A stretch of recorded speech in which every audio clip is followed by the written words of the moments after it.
Olá! A partir de agora, aqui na TV Câmara, você vai acompanhar as notícias do Legislativo. Municipários aceitam reajuste do governo. CPI da Saúde realiza mais uma reunião. Veja também os principais fatos da sessão ordinária. Jornal da Câmara começa agora.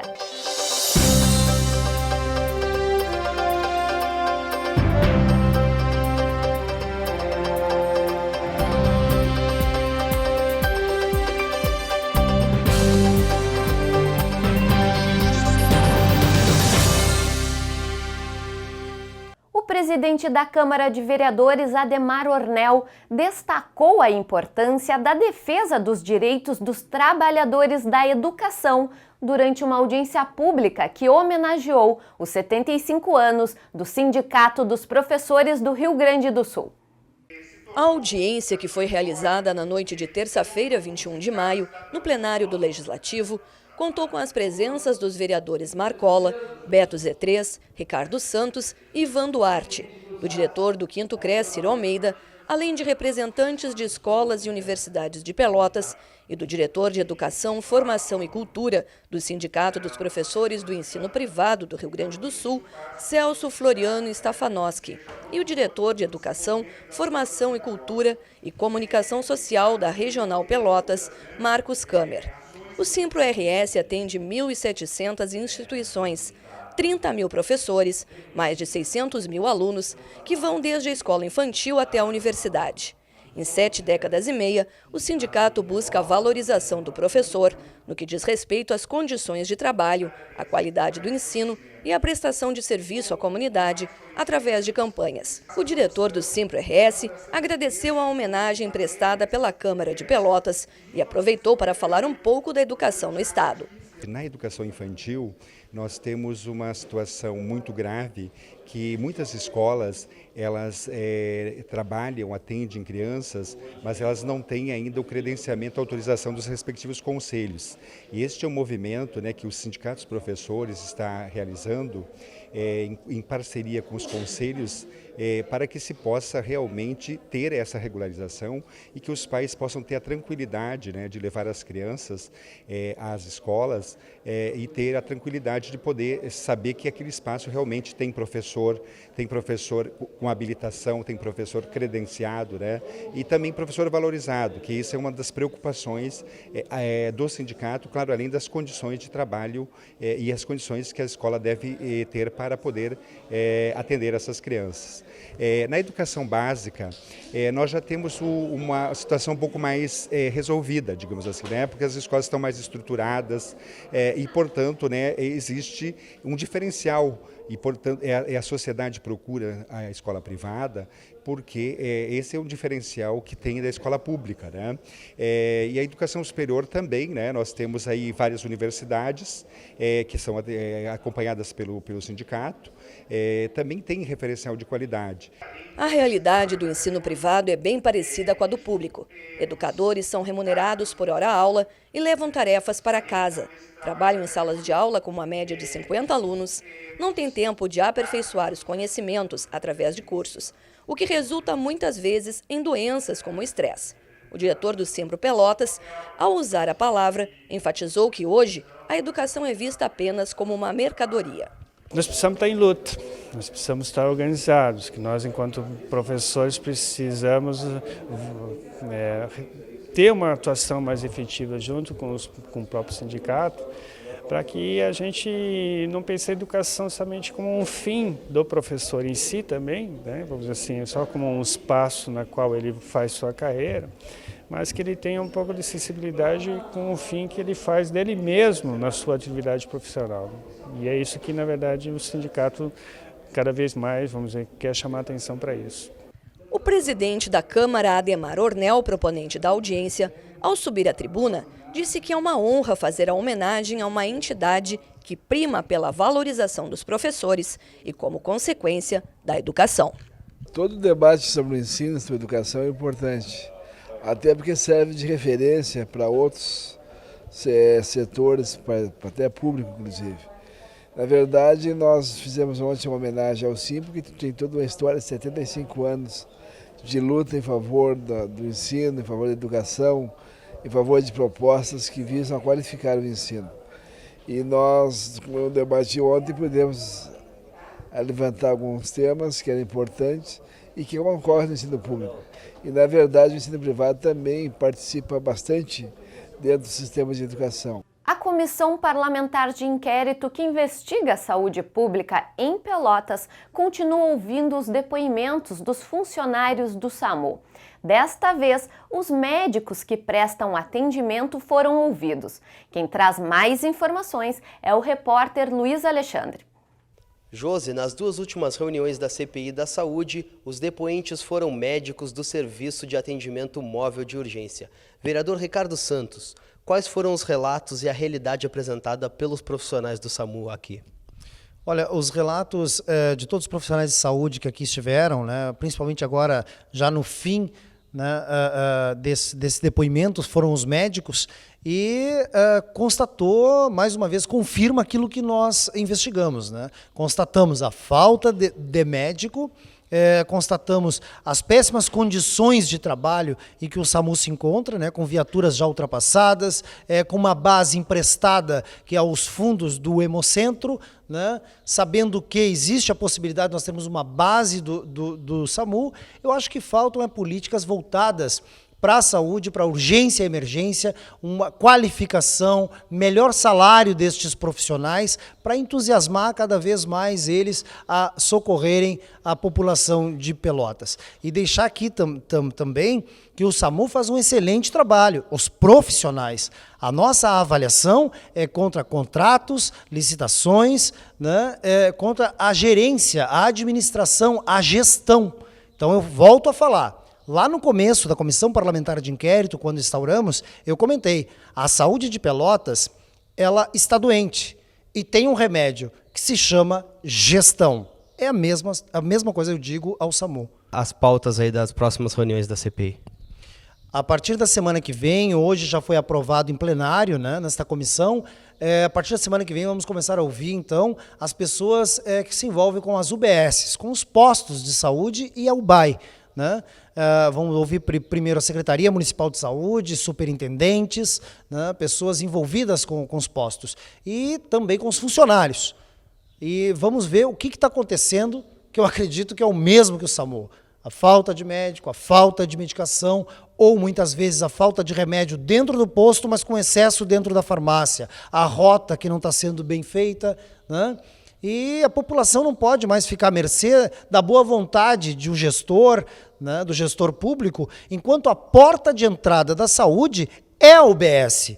Hoje nós temos uma urgência e emergência, que é o PS municipal, mas a porta de entrada para tudo, para exames, para consultas, é a UBS. E a UBS não está funcionando. Muitas delas deveriam estar interditadas, né, pelas péssimas condições que se encontram, até mesmo para os profissionais que trabalham lá. Tá bem, obrigado, vereador. Luiz Alexandre Alves para o Jornal da Câmara. O Sindicato dos Municipários de Pelotas aceitou a proposta de reajuste da Prefeitura. A categoria vai ter o aumento de 7,5% no salário e R$ 10 no Vale Alimentação. Mas até chegar a este acordo, muitos debates aconteceram, inclusive aqui na Câmara de Vereadores. Confira na reportagem de Edson Luiz. 2 horas de conversação, de argumentações.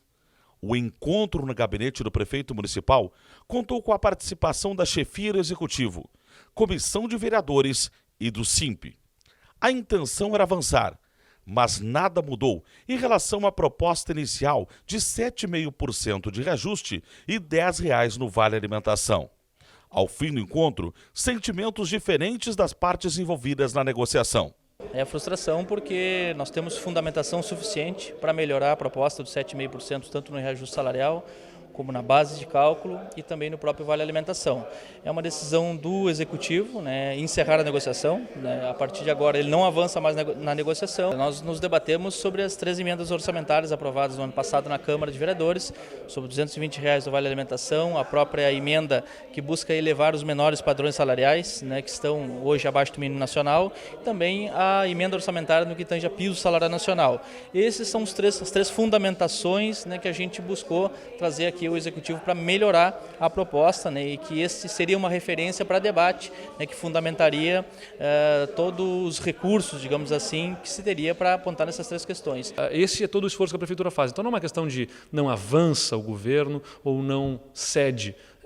Ceder seria um ato de irresponsabilidade do governo, porque sabe que terá dificuldades de honrar, inclusive a proposta que já fez, que vai demandar um grande esforço de corte de custeio e aumento das receitas da Prefeitura, e, portanto, a gente tem que ter essa discussão, esse diálogo, e teremos exaustivamente o tempo que desejarem, porque essa é a disposição do governo, mas para a construção coletiva, a partir de argumentos concretos em cima dos números. A direção do sindicato reclamou dos itens que sequer foram contemplados na proposta ofertada. A própria discussão do piso nacional, que o prefeito ele diz que paga o piso nacional, e isso é um posicionamento político muito perigoso, porque Pelotas não paga o piso nacional, e também não houve nenhum reajuste na parcela SUS, né, outro segmento que estava diretamente relacionado, né, que são os trabalhadores da saúde. A Câmara foi ao encontro para servir como mediação e apoio à categoria dos servidores públicos municipais e também para propor.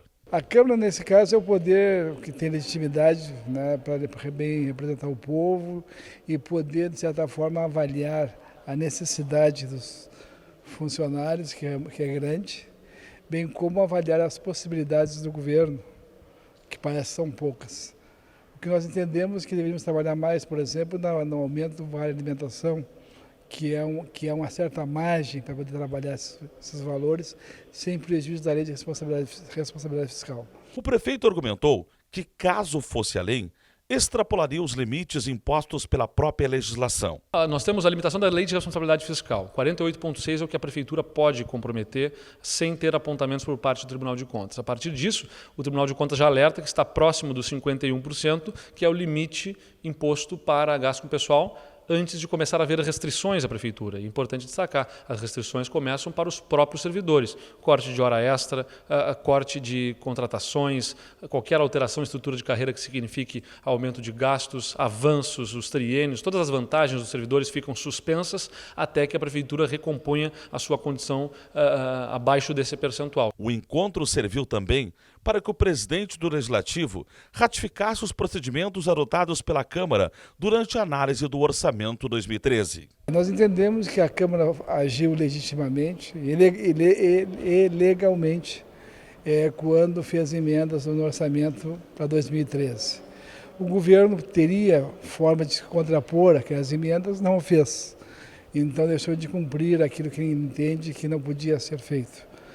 Logo, no nosso entender, as emendas passaram a ser legais e, de certa forma, orçamentariamente, teria disponibilidade para poder atender parcela daquilo que pede os nossos municipais. No próximo bloco, você vai acompanhar os problemas causados pela falta de escoamento da água da chuva em alguns pontos da cidade. O Jornal da Câmara volta já.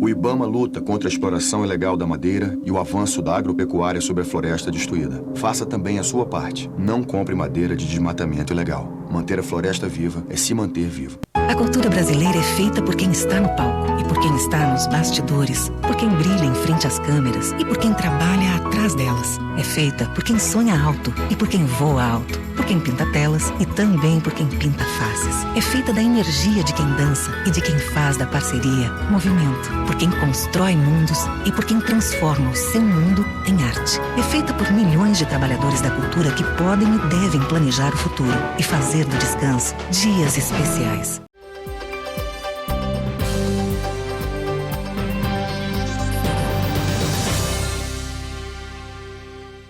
A falta falta de escoamento da água da chuva em algumas ruas do bairro Areal tem causado transtornos aos moradores. A rua Doutor Boaventura Leite, que liga o Areal às Três Vendas, fica alagada. E este é apenas um dos problemas. Veja a reportagem de Luiz Alexandre. A falta de escoamento da água nos dias de chuva traz problemas para os moradores da rua Doutor Boaventura Leite, no bairro Areal. Ney, que mora no local há mais de 80 anos, já teve prejuízos com a falta de vazão. Alagamento aqui, a minha casa, o parqueiro, tive que terminar para poder descer tudo. Tive que fazer aquele problema de proteger aquele concreto na beira. Ali que até as paredes estavam comendo. Isso enche, passa os caminhões, coisas, mete água lá dentro de casa. As más condições da rua, que é uma importante via de acesso do bairro à zona norte da cidade, também prejudicam a trafegabilidade. Muita carro fica parado aí, molha as coisas, a distribuidora aí fica parado aí. Enche, isso aqui fica um buraco mesmo. A água atravessa aqui direto, sai direto na rua. E quando precisa ir em dia de chuva, ir na padaria, que é do outro lado da rua ou em algum lugar, como é que faz? E tem que remangar, botar o pezinho na água. A filha, quando trabalhava aqui de manhã cedo, tinha que sair. Você levava ela até a parada, tinha umas botas compridas, que ela levava de bota, é que ela atravessava a água aí. O vereador Edmar Campos recebeu reivindicações dos moradores sobre os problemas e foi até o local verificar a situação. Temos aqui o pior trecho de rua, não temos os passeios delimitados, nem em condições de andar, as pessoas andam pelo meio da rua, dias de chuva as pessoas se molham, observe os carros, vêm devagar porque não tem trafegabilidade, porque fizeram um loteamento do outro lado lá, da rua Alberto Pimentel, e o cano da drenagem que deveria passar por lá foi trocado pela Domingos de Almeida e desaguar lá nos estúdios menores. Então cria uma enorme dificuldade, uma série de entupimentos, tubulações pequenas. Temos uma obra aqui da CTMR feita há mais de 20 anos, aqui, que dificulta a passagem da água também. Então o nosso problema aqui é de drenagem. De acordo com o diretor-presidente do Sanepes, Jacques Reidans, a Prefeitura está concluindo o Plano Municipal de Saneamento da cidade. Esperamos ao longo desse mês ou até o início do mês que vem que a macrodrenagem esteja pronta, fazendo com que isso nós tenhamos uma visão global de drenagem da cidade de Pelotas. E isso vai ter todo um raio-x de todas as necessidades de obras a serem feitas para minimizar os transtornos na população. Além da macrodrenagem, a ação do Executivo também prevê o planejamento sobre água, esgoto e resíduos. O vereador Ivan Duarte encaminhou um projeto de lei que institui no município a Semana Municipal de Conscientização do Autismo. Na prática já existe um período em torno do dia 2 de abril, que é o Dia Internacional de Conscientização sobre o Autismo. Já existe em Pelotas uma série de movimentos, a maioria puxados pela ONG Amparo, que é uma associação de pais de autistas, para tentar mostrar para as pessoas o que é o autismo. Tem todo um caráter pedagógico, educativo e também de reivindicar maiores espaços para os autistas, maior reconhecimento dessa síndrome e também tratamentos, quer na esfera da educação, na esfera da saúde e tal. Então o que a gente pensa com uma lei dessas? É criar legalmente, institucionalmente, a obrigação do Executivo Municipal de trabalhar este tema na semana que integra o dia 2 de abril, que é para as cidades todas, e Pelotas é um polo regional, entendam melhor como lidar com os autistas de uma maneira geral. Durante 3 horas de sessão ordinária, os vereadores debateram sobre diversos assuntos de interesse da comunidade. Confira agora os principais fatos. O vereador Vitor Palladini subiu à tribuna e destacou que o sábado foi um dia muito especial, já que um sonho foi concretizado: a instalação de um gabinete no bairro Guabiroba, diminuindo assim a distância entre o legislativo e a população. Falou da parceria que mantém com o vereador Adinho em relação à gratuidade do transporte coletivo para os moradores da zona rural de Pelotas. Destacou também a questão do desenvolvimento do porto do município. O vereador Adinho falou sobre os 3 locais na zona rural que tiveram a energia elétrica cortada, pois o Correio não entregou as contas para as famílias. Ele vai até Brasília para tentar falar com a Gerência Nacional dos Correios. Destacou também a Escola Santa Eulália na Colônia, que tem um aluno cadeirante e que não há rampa de acesso a pessoas com deficiência física. Vereador Edmar Campos subiu à tribuna e cumprimentou o vereador Vitor Palladini pela inauguração do novo gabinete. Parabenizou a Câmara por fazer parte da negociação e aprovação do reajuste de 7,5% do SIMP. Também questionou o seguro-desemprego dos pescadores, sendo que as mulheres destes profissionais não recebem o benefício. Comentou sobre o boato do fim do Bolsa Família, destacando o número expressivo de dinheiro sacado e disse que as famílias beneficiadas poderiam aproveitar mais as oportunidades de trabalho. Nas pequenas comunicações, o vereador Vitor Palladini falou da falta de sinalização e ruas esburacadas no bairro Guabiroba. Pediu a atenção e o apoio dos moradores quanto ao trabalho dos vereadores. Parabenizou a Câmara por ter aprovado o projeto dele, que é a gratuidade ao acesso para os portadores de deficiência nos eventos culturais. O vereador Ricardo Santos subiu à tribuna e falou sobre uma das mais importantes bandeiras que levanta no mandato, a saúde da cidade de Pelotas. Ressaltou os trabalhos que vêm sendo feitos na CPI e disse que recursos existem, mas o que falta é gestão. Cumprimentou também a equipe do SAMU pelo excelente trabalho que faz. O vereador Marcola disse que se sente tranquilo, pois está fazendo o papel de fiscalizador. Falou da importância dos vereadores deixarem os partidos em segundo plano e trabalharem juntos, pois quem ganha com tudo isso é a população. Na tribuna, o vereador Beto Z3 falou sobre o residencial da Fernando Osório, já que os residenciais não foram entregues às pessoas, havendo um descaso com a população. O Jornal da Câmara termina aqui. Nós voltamos amanhã com mais informações.